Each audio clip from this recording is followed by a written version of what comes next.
Hi everyone, ఈరోజు అయితే మనం చేపల కర్రీని చాలా సింపుల్గా చూద్దాం.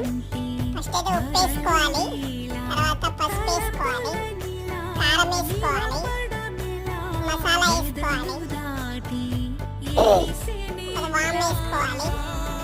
వామ్ తర్వాత మనం అల్లం వెల్లుల్లి పేస్ట్ వేసుకొని బాగా ముక్కలకి పట్టేటట్టు కలుపుకొని ఒక 30 మినిట్స్ పక్కన పెట్టుకోవాలి. ఇలా మొత్తం కలిపేసి 30 మినిట్స్ పక్కన పెట్టేస్తే ముక్కలకి బాగా పట్టి తర్వాత మేమైతే కొంచెం కొబ్బరి పొడి కూడా యాడ్ చేసాం. ప్యాన్లో ఆయిల్ వేసుకొని ఆయిల్లో మనం తరిగి పెట్టుకున్న ఉల్లిపాయలు వేసుకొని తర్వాత మనం నానబెట్టుకుంటాం కదా చింతపండు రసం వేసుకొని గుజ్జులో దాంట్లో ఉంచేసి తర్వాత ఈ ముక్కలన్నీ ఆ బాండిలో వేసుకోవాలి. ఇలా పెట్టేసి మనం వదిలేస్తే ఆఫ్టర్ 30 మినిట్స్ చేపల కర్రీ అయితే రెడీ.